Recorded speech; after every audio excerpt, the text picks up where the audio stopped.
الحمد لله نحمده ونستعينه ونؤمن به ونتوكل عليه ونعوذ بالله من شرور أنفسنا ومن سيئات أعمالنا من يهده الله فلا مضل له ومن يضلله فلا هادي له وأشهد أن لا إله إلا الله وحده لا شريك له وأشهد أن محمدًا عبده ورسوله أرسله بالهدى ودين الحق ليظهره على الدين كله ولو كره المشركون اللهم صل على محمد وعلى آل محمد كما صليت على إبراهيم وعلى آل إبراهيم اللهم بارك على محمد وعلى آل محمد كما باركت على إبراهيم وعلى آل إبراهيم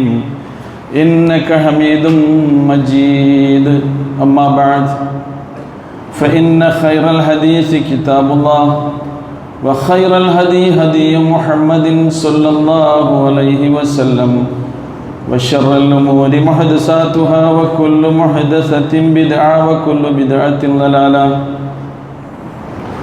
يا أيها الذين آمنوا اتقوا الله وقولوا قولا سديدا يصلح لكم أعمالكم ويغفر لكم ذنوبكم ومن يطع الله ورسوله فقد فاز فوزا عظيما സ്നേഹ ബഹുമാനമുള്ള സഹോദരീ സഹോദരന്മാരെ,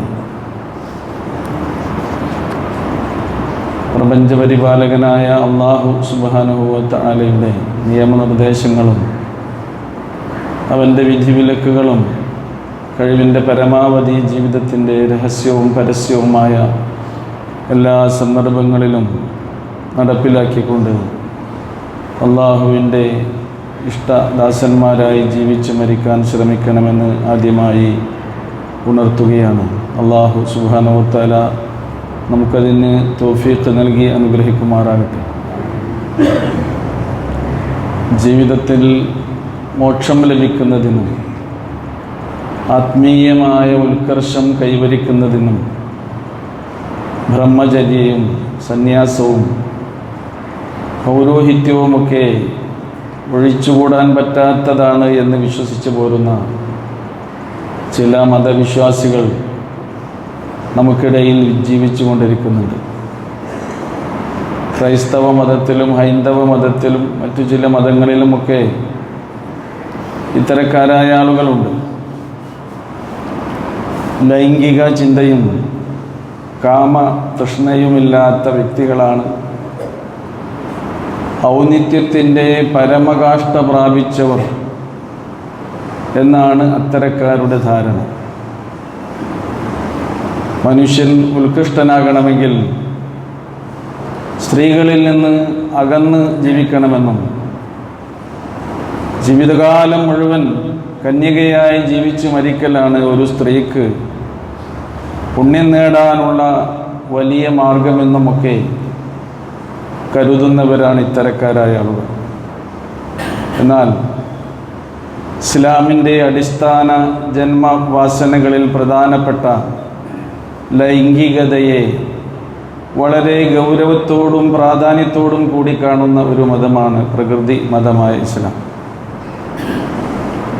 അല്ലാഹു സുബ്ഹാനഹു വ തആല സൂറ ആൽ ഇംറാനിൽ മനുഷ്യൻ്റെ ആഗ്രഹങ്ങളെക്കുറിച്ച് പറഞ്ഞ കൂട്ടത്തിൽ സുയ്യിന ലിന്നാസി ഹുബ്ബുശ് ശഹവാതി മിനൻ നിസാഇ വൽ ബനീന വൽ ഖനാതീരിൽ മുഖന്തറതി മിനൽ ദഹബി വൽ ഫിദ്ദ വൽ ഖൈലിൽ മുസവ്വമ, ദുനിയാവിൽ മനുഷ്യന് ഉണ്ടാകുന്ന ആഗ്രഹങ്ങൾ, താല്പര്യങ്ങൾ എന്തിനോടൊക്കെയാണ് എന്ന് എണ്ണി ഖുർആൻ പറഞ്ഞിടത്ത് ആദ്യമായി അല്ലാഹു സുബ്ഹാനഹു വ തആല പറയുന്നത് ഹുബ്ബുശ് ശഹവാതി മിനൻ നിസാ,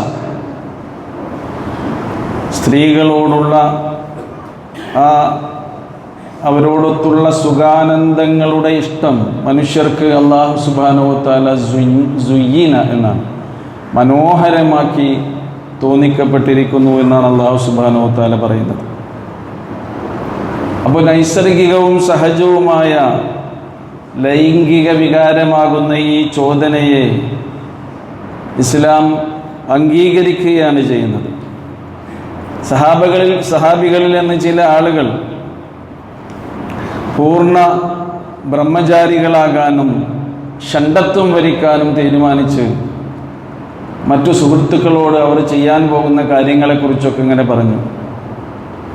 ഈ വിവരം പ്രവാചക തിരുമേനി സ്വല്ലല്ലാഹു അലൈഹി വസല്ലമയുടെ ശ്രദ്ധയിൽപ്പെട്ടപ്പോൾ അവരെ വിളിച്ചു വരുത്തി.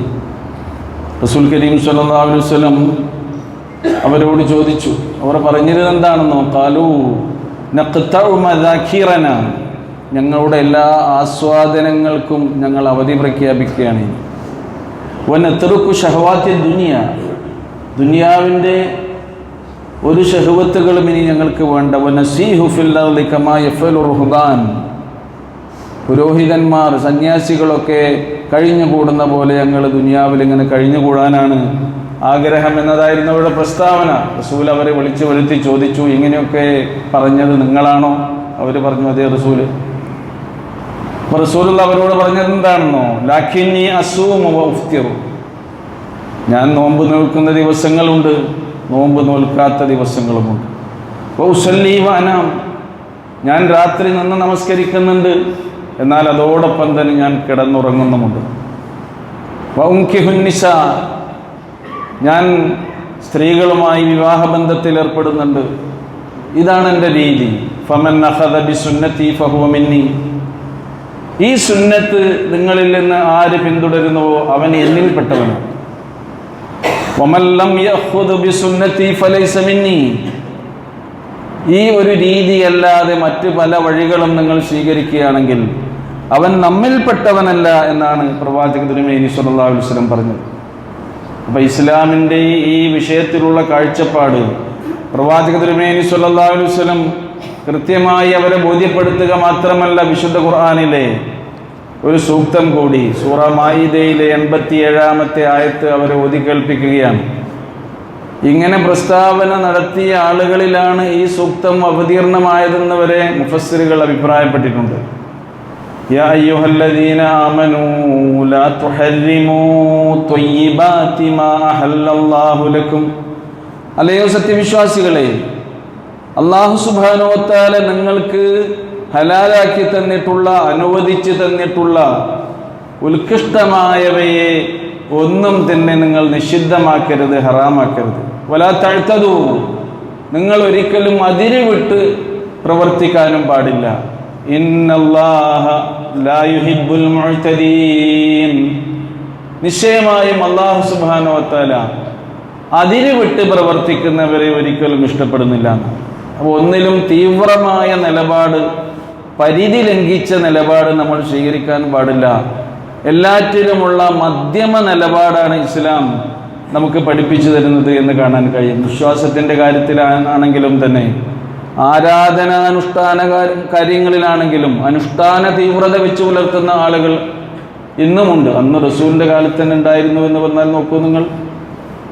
അവർക്കൊക്കെ തോന്നിയത് എന്താണെന്നോ? റസൂൽ കരീം സ്വല്ലല്ലാഹു അലൈഹി വസല്ലമക്ക് കഴിഞ്ഞു പോയ പാപങ്ങളും ഇനി വരാനിരിക്കുന്ന പാപങ്ങളുമൊക്കെ പൊറുക്കപ്പെട്ട റസൂലുള്ള, ആ റസൂലുള്ളാഹിന്റെ പോലെ ഞങ്ങളും ആകണ്ടേ, ഞങ്ങൾ അങ്ങനെയൊന്നും ഉള്ള അവസ്ഥയിൽ എത്താത്തവരല്ലേ? അപ്പോൾ കൂടുതൽ ഈ വിഷയത്തിൽ തീവ്രമായ നിലപാടുകളും വിശ്വാസങ്ങളും പ്രവർത്തനങ്ങളും വെച്ചു പുലർത്തുന്ന ഒരു സാഹചര്യം ഉണ്ടായപ്പോഴാണ് ഇന്നല്ലാഹ ലാ യുഹിബ്ബുൽ മുഅ്തദീൻ, അല്ലാഹു സുബ്ഹാനഹു വ തആല ഇങ്ങനെ പരിധി ലംഘിക്കുന്ന ആളുകളെ ഇഷ്ടപ്പെടുന്നില്ല എന്നുള്ള ഈ സൂക്തം അവതീർണമായത്. മാത്രമല്ല റസൂലുള്ളാഹി സ്വല്ലല്ലാഹു അലൈഹി വസല്ലം പറഞ്ഞു, ഇന്നല്ലാഹ അബ്ദലനാ ബിർറുഹ്ബാനിയ അൽ ഹനീഫിയ്യത സംഹ, അല്ലാഹു സുബ്ഹാനഹു വ തആല ഏകാന്തമായ ഈ സന്യാസ ജീവിതത്തിന് പകരമായി അൽ ഹനീഫിയ്യതു സംഹ, ഋജുവായ നേർക്കുനേരെയുള്ള മാർഗമാണ്, മനുഷ്യ പ്രകൃതിക്ക് അനുയോജ്യമായ വഴിയാണ് അല്ലാഹു സുബ്ഹാനഹു വ തആല നമുക്ക് പകരമായി നൽകിയിട്ടുള്ളത്. അതാണ് നിങ്ങൾ പിന്തുടരേണ്ടത് എന്നാണ് റസൂലുള്ളാഹി സ്വല്ലല്ലാഹു അലൈഹി വസല്ലം ഉണർത്തിയിട്ടുള്ളത്. ഇത് നമുക്ക് കാണാൻ കഴിയും. ഇങ്ങനെ ആത്മീയമായ ഉത്കർഷം നേടാൻ വേണ്ടി, അതേപോലെ തന്നെ ആത്മീയതയിലേക്ക് ഉയർന്നു പോകാൻ വേണ്ടി അള്ളാഹു അനുവദിച്ച ഈ കാര്യങ്ങളെയൊക്കെ വെടിഞ്ഞുകൊണ്ട് സ്വയം ദീനുണ്ടാക്കാൻ ശ്രമിക്കുന്ന അത്തരം ആളുകൾ, ബ്രഹ്മചാരികളാണെങ്കിലും സന്യാസികളാണെങ്കിലും നിത്യകന്യകളായി കഴിയാൻ, അങ്ങനെ ജീവിതത്തിൽ അങ്ങനെ തന്നെ കഴിഞ്ഞുകൂടി മരിക്കണം എന്ന് നേർച്ച നേർന്നിട്ടുള്ള ഈ സ്ത്രീകളാണെങ്കിലും ഒക്കെ അതിലധികം ആളുകളും നിരവധി മ്ലേച്ഛമായ രതിവൈകൃതങ്ങളിലും ലൈംഗിക വ്യതിയാനങ്ങളിലുമൊക്കെ അകപ്പെട്ടുകൊണ്ട് അതിന് വിധേയരാകുന്നവരാണെന്നാണ് ആ വിഷയത്തിൽ മനഃശാസ്ത്രജ്ഞന്മാർ നടത്തിയിട്ടുള്ള പഠനങ്ങളൊക്കെ നമുക്ക് അറിയിച്ചു തരുന്നത്. അവർ വഴിവിട്ട മാർഗങ്ങളിലൂടെ രതി നിർവൃതി നേടാനുള്ള ശ്രമങ്ങൾ നടത്തുന്നു. സ്വവർഗരതി, സ്വയംഭോഗം, മൃഗകാമം, മൃഗരതി, സാഡിസം, മസോക്കിസം തുടങ്ങിയ രതിവൈകൃതങ്ങൾക്ക് ഇത്തരത്തിലുള്ള ആൾക്കാർ അടിമകളായിത്തീരുന്നു എന്നാണ് മനഃശാസ്ത്രജ്ഞന്മാരുടെ വിഷയത്തിൽ നടത്തിയിട്ടുള്ള പഠനത്തിലൂടെ വ്യക്തമാക്കിയിട്ടുള്ളത്. എന്തുകൊണ്ടാണ് ഇങ്ങനെ സംഭവിക്കുന്നത്? അള്ളാഹ് അനുവദിച്ച ഒരു പ്രകൃതി ഉണ്ട്. അള്ളാഹു മനുഷ്യനെ സൃഷ്ടിച്ചപ്പോൾ ഇണകളായിട്ടാണ് സൃഷ്ടിച്ചത്, ആണും പെണ്ണും. അവർ ഇണജീവിതം നയിക്കേണ്ടവരാണ് എന്ന് ഇസ്ലാം പഠിപ്പിക്കുന്നു. പ്രവാചക തിരുമേനി സ്വല്ലല്ലാഹു അലൈഹി വസല്ലം ഒരിക്കൽ തൻ്റെ അനുചരന്മാരോട് പറയുകയുണ്ടായി, ഫീ ബുദഇ അഹദിക്കും സദഖ, നിങ്ങളുടെ ഓരോ ഇണചേരലിലും നിങ്ങൾക്ക് പുണ്യം ഉണ്ടെന്നാണ്. നിങ്ങൾ സഹധർമ്മിണികളുമായി ഇണചേരുന്നതിന് അള്ളാഹു നിങ്ങൾക്ക് പ്രതിഫലം തരുമെന്ന് പറഞ്ഞപ്പോൾ അവർക്ക് അത്ഭുതമായിരുന്നു. സഹാബാക്കിറാം റസൂലിനോട് ചോദിച്ചു, യാ റസൂലല്ലാഹി യഅതി അഹദുനാ ശഹവതഹു വയകൂന ലഹു ഫീഹി അജ്ർ, ഞങ്ങളിൽ ഒരാൾ ഞങ്ങളുടെ വികാരം ശമിപ്പിക്കുന്നതിന് അള്ളാഹ് ഞങ്ങൾക്ക് കൂലി തരുമെന്നാണോ നിങ്ങൾ പറയുന്നത്? പ്രവാചകൻ അതിന് നൽകിയ മറുപടി എന്താണെന്നോ, ഫഖാല റഅയ്തും ലൗ വലാഹാ ഫിൽ ഹറാം അകാന അലൈഹി ഫീ വിസ്റ, നിങ്ങളത് നിഷിദ്ധമായ മാർഗത്തിലൂടെയാണ് വികാരശമനം നടത്തുന്നതെങ്കിൽ അത് പാപമല്ലേ, കുറ്റമല്ലേ എന്നവരോട് ചോദിച്ചപ്പോൾ അവർ പറഞ്ഞു, അല്ല, അതങ്ങനെ തന്നെയാണ്.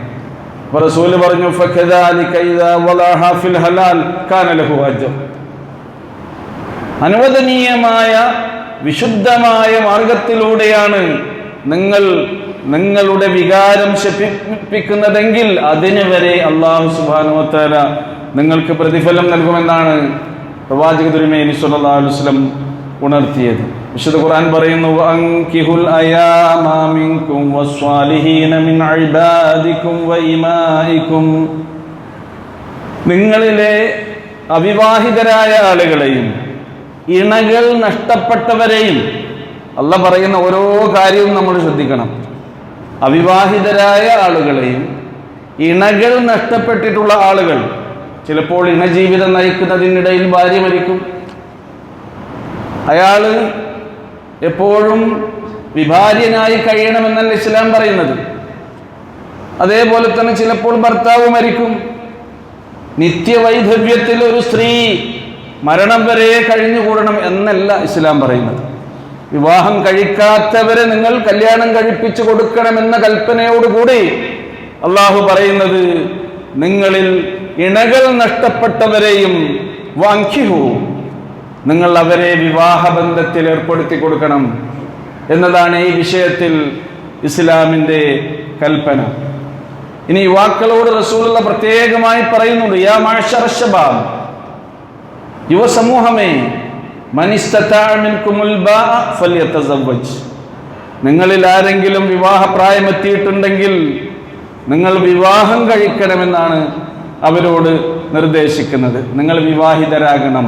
ഫഇന്നഹു അഗദ്ദു ലിൽ ബസർ വഅഹ്സനു ലിൽ ഫർജ്. രണ്ട് കാര്യങ്ങൾ അവിടെ പ്രത്യേകം റസൂൽ പറഞ്ഞു. ഒരാൾ വിവാഹിതനായാൽ അഗദ്ദു ലിൽ ബസർ, അവന്റെ ദൃഷ്ടിയെ നിയന്ത്രിക്കാൻ കഴിയും അവനെന്നാണ്. വഅഹ്സനു ലിൽ ഫർജ്, അവന്റെ ജനനേന്ദ്രിയത്തെ സംരക്ഷിക്കാൻ കഴിയും. ഇത് ആണിനോടും പെണ്ണിനോടും ഒക്കെയുള്ള കൽപ്പനയാണ്. വിവാഹപ്രായം എത്തിയാൽ വിവാഹിതരാകണമെന്നാണ് പ്രവാചക തിരുമേനി സ്വല്ലല്ലാഹു അലൈഹി വസല്ലം പറഞ്ഞത്. ഇനി നോക്കൂ, വിവാഹിതരാകുന്നതിന് വല്ല തടസ്സവുമുണ്ടെങ്കിൽ ഖുർആൻ പറയുന്നത്, വൽ യസ്തഅഫിഫിൽ ലദീന ലാ യജിദൂന നികാഹ ഹത്താ യുഗ്നിയഹുമുല്ലാഹു മിൻ ഫദ്ലി, അല്ലാഹു അവന്റെ അനുഗ്രഹത്തിൽ നിന്ന്, അവന്റെ ഔദാര്യത്തിൽ നിന്ന് അവർക്ക് നൽകുന്നത് വരെ അവർ ശരിക്ക് മാന്യത പാലിച്ച് ജീവിക്കട്ടെ എന്നാണ്. അവർ ലൈംഗിക സദാചാരം പുലർത്തട്ടെ, അവർ ജീവിതത്തിൽ മാന്യത പാലിക്കട്ടെ എന്നാണ് അല്ലാഹു സുബ്ഹാനഹു വ തആല ഉണർത്തിയിട്ടുള്ളത്. ഈ ലൈംഗിക സദാചാരം പുലർത്താൻ, ജീവിതത്തിൽ അൽ-ഇസ്തിഅഫാഫ് അത് പുലർത്താൻ ഇസ്ലാം നിർദ്ദേശിക്കുന്ന മാർഗങ്ങളാണ് നോമ്പ് നോൽക്കുക, ആരാധനകളിൽ വ്യാപൃതനാവുക, സാമൂഹ്യക്ഷേമ പ്രവർത്തനങ്ങളിൽ വ്യാപൃതനാവുക, അങ്ങനെ ആത്മീയമായ കരുത്ത് നേടുക. വിവാഹം കഴിക്കാൻ സൗകര്യമുള്ള ഉടനെ തന്നെ അവനെന്ത് ചെയ്യട്ടെ, വിവാഹം കഴിക്കട്ടെ എന്ന്. അൽ ഇസ്തിഗ്ഫാഫ് എന്നുള്ള ഈ മാന്യത പുലർത്തൽ, ഈ ഉദാത്തീകരണം, സബ്ലിമേഷൻ, അതൊരു വലിയ മാനസികമായ അവസ്ഥയായിക്കൊണ്ടാണ് ഖുർആൻ ഇവിടെ പരിചയപ്പെടുത്തുന്നിരുന്നത്. മനുഷ്യർ വഴിതെറ്റിപ്പോവുകയല്ല വേണ്ടത്, അവരുടെ മനോവികാരങ്ങളെ നിയന്ത്രിക്കുകയാണ് വേണ്ടത്. അതിനുള്ള വഴികൾ വരെ ഇസ്ലാം നമുക്ക് പഠിപ്പിച്ചു തരുന്നു. കാരണം എന്താ? ഈ ദീൻ ഫിത്രത്തല്ലാഹില്ലതി ഫതറന്നാസ് അലൈഹ, അല്ലാഹു പറഞ്ഞതുപോലെ അഖിം വജ്ഹക ലിദ്ദീനി ഹനീഫ, നിന്റെ മനസ്സ്, നിന്റെ മുഖം നീ ഈ മതത്തിന് നേരെ നിഷ്കളങ്കനായ ഒരു അവസ്ഥയിൽ, നിഷ്കളങ്കമായ അവസ്ഥയിൽ നീ ഋജുമാനസനായിക്കൊണ്ട് ഇതിന് നേരെ തിരിച്ചു വെക്കുക. ഫിത്രത്തല്ലാഹ് അല്ലതി ഫതറന്നാസ് അലൈഹ, അള്ളാഹു മനുഷ്യരെ ഏതൊരു പ്രകൃതിയിലാണോ സൃഷ്ടിച്ചിട്ടുള്ളത്, ആ പ്രകൃതിയിലാണ് അല്ലാഹു സുബ്ഹാനഹു വ തആല അവർക്ക് ജീവിക്കാനുള്ള അനുവാദം നൽകിയിട്ടുള്ളത്. ലാ തബ്ദീല ലിഖൽഖില്ലാഹ്, അള്ളാഹുവിന്റെ സൃഷ്ടി വ്യവസ്ഥയ്ക്ക് യാതൊരു മാറ്റവും ഉണ്ടാവുകയില്ല. അതുകൊണ്ട് ദാലികദ്ദീനുൽ ഖയ്യിം, തീർച്ചയായും നേർക്ക് നേരെയുള്ള മതം ഇതാണ്, ഈ മാർഗമാണ് നിങ്ങൾ പിന്തുടരേണ്ടത്. വലാകിൻ അക്സറന്നാസി ലാ യഅലമൂൻ, പക്ഷെ അധികം ആളുകളും മനുഷ്യ പ്രകൃതിക്ക് അനുയോജ്യമായ ഈ ദീനിന്റെ നിർദ്ദേശങ്ങളെ, അതിൻ്റെ സാരോപദേശങ്ങളെ അവഗണിക്കുകയും അവർ തെറ്റുകളിൽ അബദിക്കുകയുമാണ് ചെയ്യുന്നത്. അല്ലാഹു സുബ്ഹാനഹു വ തആല നമ്മുടെ ദീനിന്റെ നിർദ്ദേശങ്ങൾ ജീവിതത്തിന്റെ എല്ലാ സന്ദർഭങ്ങളിലും ഓർത്ത് നടപ്പിലാക്കാൻ നമുക്ക് തൗഫീഖ് നൽകി അനുഗ്രഹിക്കുമാറാകട്ടെ.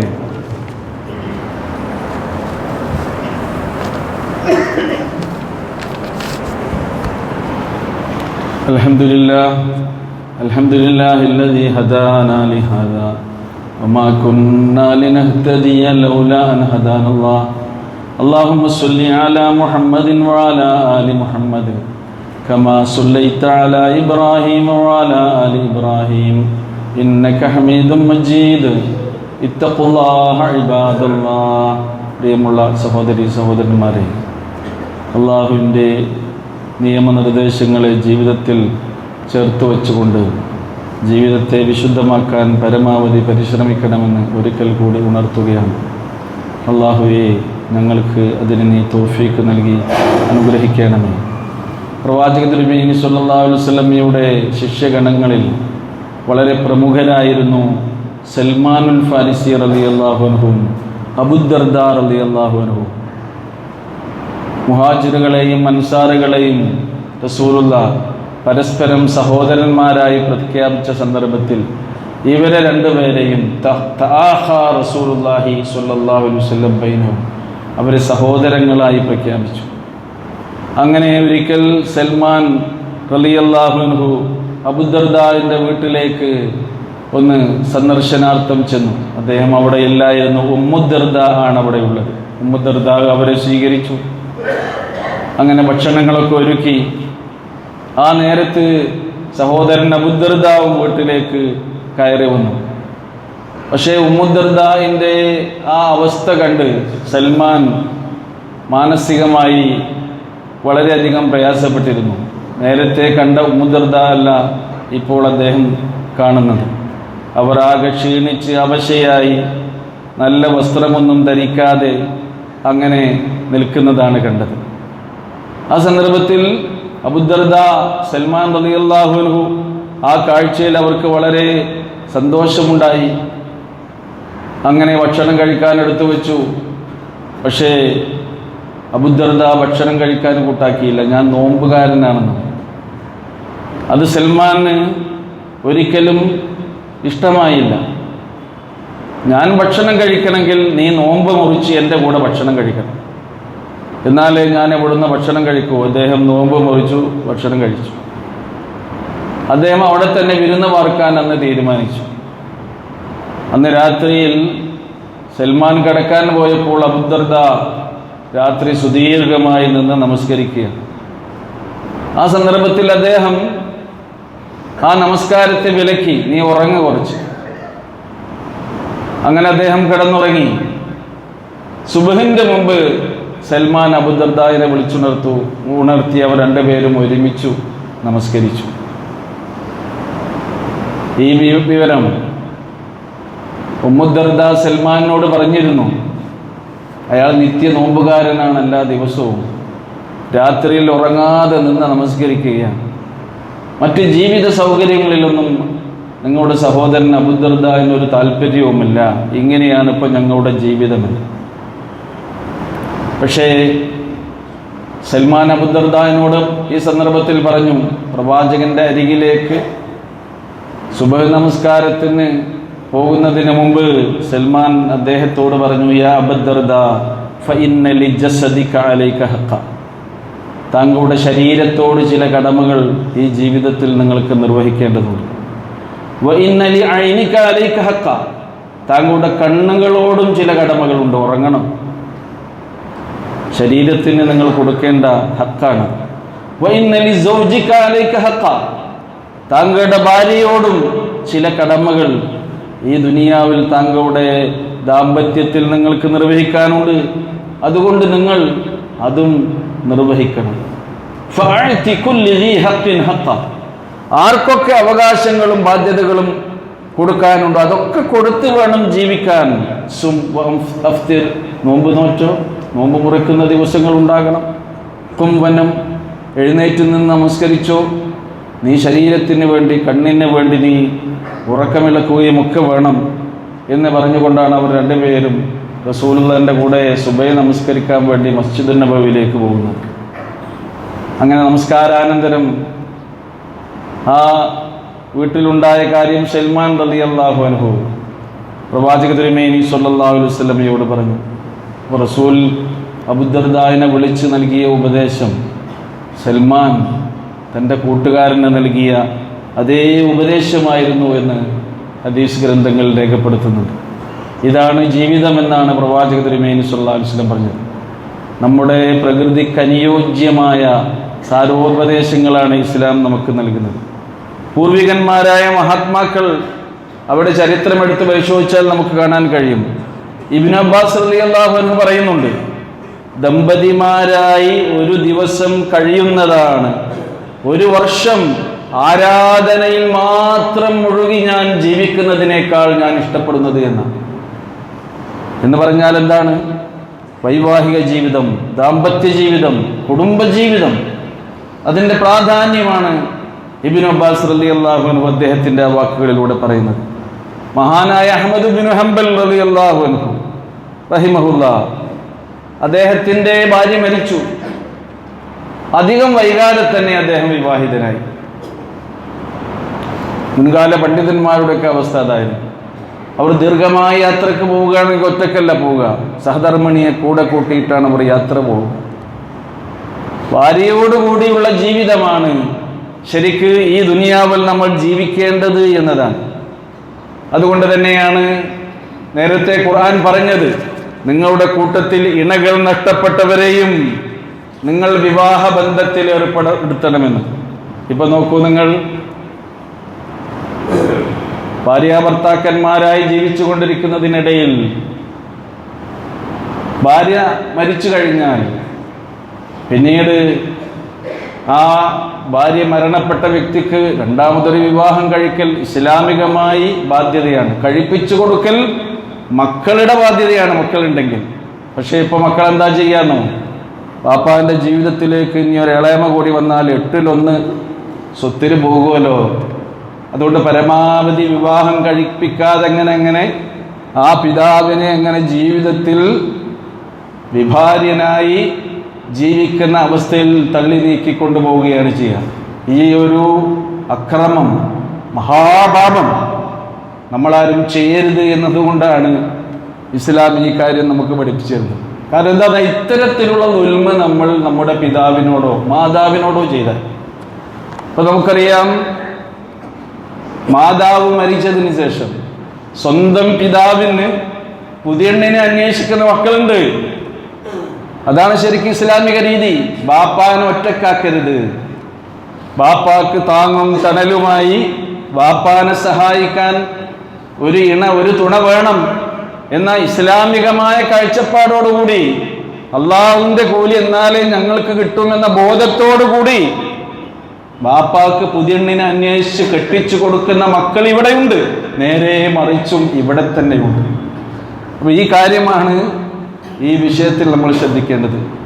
സ്വത്തിൻ്റെ ഈ പ്രേമം, സ്നേഹം, ഉമ്മ വന്നാലും പിന്നെ 8-1 ആ മാക്കും കൊടുക്കണ്ടേ, അത് ഞങ്ങളെ സ്വത്തിൽ നിന്നാണ് പോവുകയാണ്. ഇത് ഏറ്റവും കൂടുതൽ പേടിക്കുന്നത് ധാരാളം സമ്പത്തുള്ള ആളുകൾക്കാണ് ഈ പേടിയുള്ളത്.